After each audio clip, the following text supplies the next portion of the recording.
কয়েক বছর আগের কথা। ক্লাস 7-এর বার্ষিক পরীক্ষার খাতা দেখছিলাম।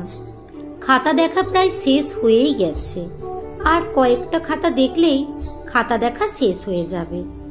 হঠাৎ একটা খাতা দেখতে গিয়ে আমার চোখটা আটকে যায়। প্রথম পাতায় এসে নামটা আরো একবার দেখলাম। ছেলেটির নাম উত্তম। উত্তমের খাতাটা দেখতে গিয়ে আমাকে বেশ ভাবিয়েছিল। পরীক্ষায় লিখতে দেওয়া হয়েছিল তোমার জীবনের লক্ষ্য। খাতা দেখতে গিয়ে দেখেছিলাম অনেক ছেলেই তাদের জীবনের লক্ষ্যের কথা লিখেছিল। প্রথম সারির ছেলেরা কেউ লিখেছে ডাক্তার, কেউ ইঞ্জিনিয়ার, কেউ শিক্ষক, কেউ বা ক্রিকেট খেলোয়াড় হতে চাইছে। বেশ পরিচ্ছন্ন কয়েকটি লেখার পেয়েছিলাম। তাদের কোথাও বানান ভুল নেই, কোনো অসঙ্গতি নেই। বইতে যেমন লেখা আছে তেমনি হুবহু তুলে দিয়েছিল। ভালো লেখার জন্য সব সময় ভালো নম্বর বরাদ্দ থাকে। সেদিক থেকে তারা ভালো নাম্বার পাবে, এটাই স্বাভাবিক। উত্তম লিখেছিল তার জীবনের লক্ষ্যের কথা। হুবহু মনে থাকলেও উত্তম যেটা লিখেছিল সেটা ছিল এরকম: আমি বড় হয়ে অরূপ স্যার হতে চাই। আমিও অরূপ স্যারের মতো একটা গাড়ি কিনে সেই গাড়ি করে আমার মাকে নিয়ে হরিদ্বার যেতে চাই। খাতাটা দেখতে গিয়ে বারবার পড়ছিলাম লেখাটা। কোনো বই থেকে মুখস্থ করে পরীক্ষার খাতায় হুবহু তুলে দেওয়া কোনো লেখা এটা নয়। এ লেখাটা তার একদম নিজের লেখা। এ একদম উত্তমের সম্পূর্ণ মনের কথা। লেখার মধ্যে অনেক বানান ভুল ছিল ঠিকই, কিন্তু তার মধ্যে ছিল জীবনের সত্য। সেদিন খাতা দেখতে বসে আর কোনো খাতা দেখিনি। উত্তমের খাতাটাই ভালো করে দেখেছিলাম। উত্তম পড়াশোনায় ভালো নয়, সেভাবে কিছু হয়তো লিখতে পারেনি, কিন্তু যা লিখেছে সেটা আমার শিক্ষকতার জীবনে অনেক বড় প্রাপ্তি। উত্তমের খাতাটা দেখতে গিয়ে যখন দেখলাম উত্তম অরূপ স্যার হতে চেয়েছে, তখন গর্বে বুকটা ভরে উঠেছিল। খাতাটা দেখতে দেখতে ভাবছিলাম, শিক্ষকতার জীবনে একজন ছাত্রের মনেও আমি যে দাগ কাটতে পেরেছি, এর থেকে বড় পাওয়া আর কি হতে পারে? আমি ওদের ক্লাসে বাংলা পড়াতাম। মাঝে মাঝে ওরা আবদার করে বলতো, স্যার একটা গল্প বলুন। তা আমি মাঝে মধ্যেই ছাত্রদের গল্প শোনাতাম। সেবারে পুজোর ছুটিতে আমার মাকে নিয়ে হরিদ্বার গিয়েছিলাম। সেই গল্পই ওদের কাছে করেছিলাম।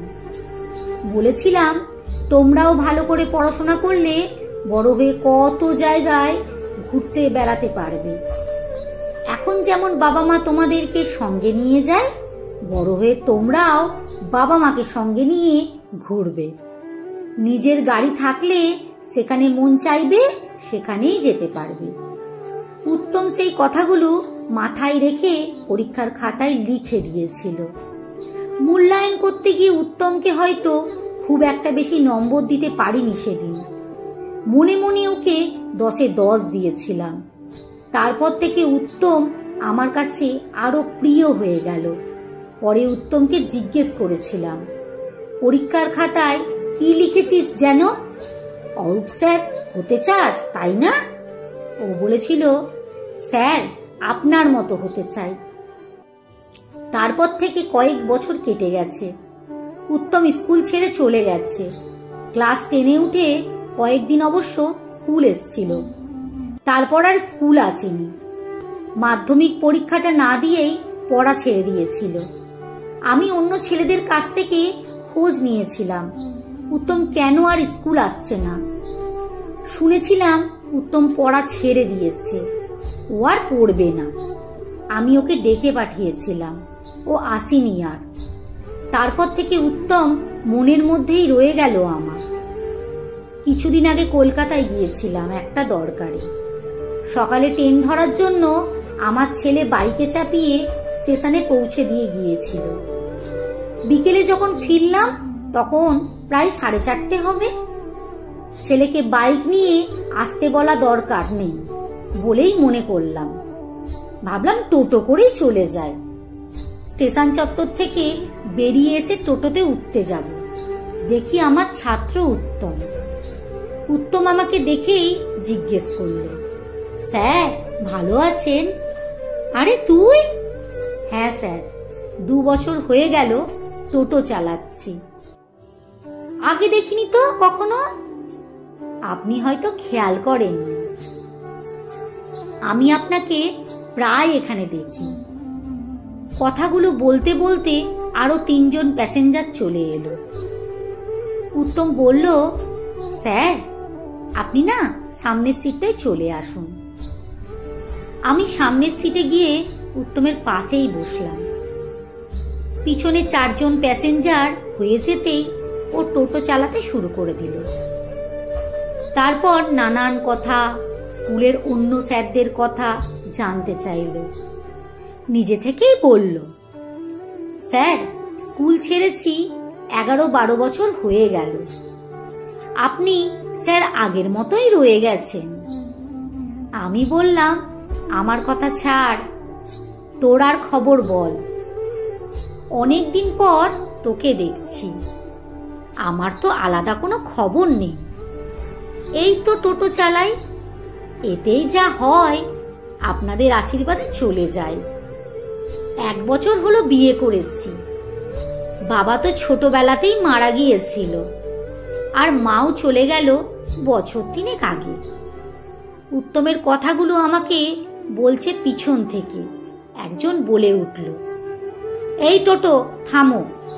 দেখলাম টোটো থেকে নেমে 2 জন ভাড়া দিল, আর একজন ভাড়া না দিয়েই চলে গেল। উত্তমকে জিজ্ঞেস করলাম, কি ব্যাপার উত্তম, উনি ভাড়া দিলেন না? স্যার আমি বয়স্ক মানুষদের কাছ থেকে ভাড়া নিই না। সেটা উনি জানেন। জানেন স্যার, খুব ইচ্ছে ছিল মাকে নিয়ে হরিদ্বার যাব, সে সুযোগ আমাকে ভগবান দেননি। কিন্তু এই বয়স্ক মানুষদের দেখলে আমার মা বাবার কথা মনে পড়ে, তাই এদের দিয়েই কিছুটা পূরণ করি। এই টোটোটাই হচ্ছে আমার গরিব রথ। দেখবেন আমার টোটোর সামনে লেখা আছে। কিছুক্ষণের জন্য আমাকে থামিয়ে দিয়েছিল উত্তম। সেদিন জীবনের লক্ষ্য শুধু পরীক্ষার খাতায় লেখেনি, জীবনের খাতাতেও লিখে ফেলেছিল। লিখেছিল এক নির্ভেজাল সত্যি। টোটো থেকে আমি নামি। আমি ভাড়াটা বের করার আগেই আমাকে বলে দিল, আপনাদের থেকে ভাড়া নেব না স্যার। এই গরিবের রথে আপনাকে যে বসতে পেরেছি, এর থেকে বড় কিছু পাওনা আমার নেই। আপনারা শিক্ষক, যতটুকু আমাদের থেকে শিখেছি তার ঋণ কি কোনোভাবে পরিমাপ করা যায়? ভালো থাকবেন স্যার। সমাপ্ত। কলমে সরজিৎ ঘোষ, পাঠে অঞ্জু বিশ্বাস। ভিডিওটি যদি আপনাদের ভালো লেগে থাকে তাহলে একটু লাইক, কমেন্ট, শেয়ার করতে, আর কেমন হলো অবশ্যই আমাকে জানাতে ভুলবেন না। দয়া করে একটু কমেন্ট করবেন।